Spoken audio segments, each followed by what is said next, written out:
बिस्मिल्लाहिर्रहमानिर्रहीम। अडयाला जेल के बाहर अलीमा खान साहबा एहतजाज कर रही हैं और उनकी पार्टी रहनुमाओं के साथ नाराज़गी बढ़ती ही चली जा रही है। अलीमा खान साहबा का मौक़िफ़ ये है कि जनाब जिस तरीके से वो और उनकी बहनें तसलसल के साथ एहतजाज करती हैं अडयाला जेल के बाहर, उन्होंने एक मोमेंटम बनाया हुआ है। उस मोमेंटम में पार्टी रहनुमाओं की तरफ से जो है वो शिरकत ना होने के बराबर है और ख़ास तौर पे उनका गिला शिकवा इस हवाले से बहुत ज़्यादा है कि जनाब जो पार्टी रहनुमा हैं, जो टिकट होल्डर्स हैं या अरकान असम्बली हैं, उनसे बारहा कहा गया कि वो लोगों को लेकर वहाँ पे आएँ, लेकिन इतनी बड़ी तादाद बाहर जमा नहीं की जा सकी, जिसके नतीजे में इंतज़ामिया पर प्रेशर डाला जाता और इमरान खान साहब की जो मुलाकातों पर पाबंदी है, ये पाबंदी ख़त्म होने के कोई इम्कानात पैदा होते।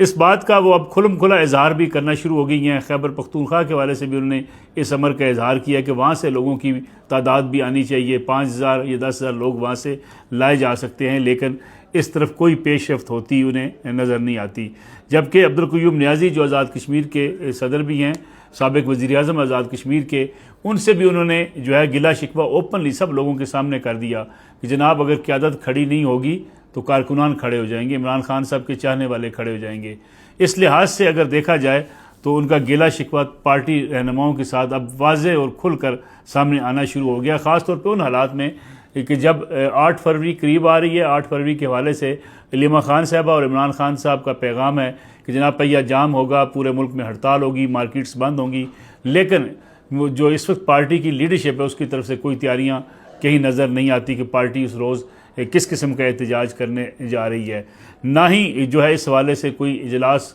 हुए जिसमें इस बात का फ़ैसला होता कि जो तरीक़ाकार होगा एहतजाज का वो कैसा होगा। इस लिहाज से गिला शिकवा अलीमा खान साहबा का बहुत बढ़ चुका है और वो पार्टी रहनुमाओं से अब हर पार्टी रहनुमाओं से खुलम खुला इस बात का इजहार भी करना शुरू हो गई हैं। इन हालात में 8 फरवरी का एहतजाज कैसा होगा और 8 फरवरी को वाकई कोई मोमेंटम पाकिस्तान तहरीक इंसाफ बना पाएगी, ये एक बड़ा अहम सवाल है। सुहेल आफरीदी साहब कराची गए, कराची में उन्होंने माहौल को गरमाया, लाहौर आए, ख़बरों की वो जीनत बने और आज एक बार फिर वो कराची चले गए अपने निजी दौरे पर। और जो PTI के कारकुन जो ट्रैफिक हादसा में शहीद हुए थे, उनके घर जाके इज़हार ताज़ियत किया और ख़ास तौर पर अगर देखा जाए तो उन्होंने एक ही हफ़्ते के अंदर 2 बार कराची का दौरा कर लिया। पार्टी के कारकुनों ने इसे बड़ा अच्छा जेस्चर समझा है कि जनाब वज़ीर आला ख़ुद आएँ और उस शहीद कारकुन के घर में आए हैं, जिसकी वजह से कराची में वो मोमेंटम बनाना चाहती है पाकिस्तान तहरीक इंसाफ। क्योंकि लाहौर में एक नाकाम शो के बाद कराची में अगर PTI के हामी और उनके सपोर्टर्स निकल आए थे तो PTI चाहती है कि इसी मोमेंटम को बरकरार रखे ताकि जब एहतजाज की कॉल होगी या पहिया जाम हड़ताल की कॉल होगी, उस वक्त कराची का माहौल ऐसा बन चुका हो कि वो कराची में एक भरपूर एहतजाज करने के काबिल हो सकें। दूसरी तरफ पाकिस्तान पीपल्स पार्टी जनाब आज मैदान में उतर आई है। उससे भी अब रियलाइज़ हुआ है कि जो सिंध के अंदर वो काम कर रहे हैं उसकी तशहीर नहीं है या उसको काम को सराहा नहीं जा रहा या पब्लिक तक वो चीज़ें पहुंची नहीं हैं। और बिलावल भुट्टो ज़रदारी जो अपने आप को अगले वज़ीर-ए-आज़म के तौर पे देखते हैं, उन्होंने आज ख़ुद ईवान सदर में आज ब्रीफिंग दी जिसमें सफारतकारों को, सीनियर साफ़ियों को बुलाया गया और डिटेल के साथ सिंध हुकूमत की कारकर्दगी जो है वो उनके सामने रखी। बिलावल भुट्टो ज़रदारी ने इस मौके पर यह भी बताया कि सिंध में आलमी मेयार की जो सेहत की सहूलियात दी जा रही हैं, साइबर नाइफ टेक्नोलॉजी से कैंसर का जो महंगा तरीन इलाज है वो भी किया जा रहा है। उसके साथ ही गंबट के अंदर जो उनका लेबर ट्रांसप्लांट का एक पूरा हॉस्पिटल है जो बड़ा बेहतरीन हॉस्पिटल शुमार किया जाता है,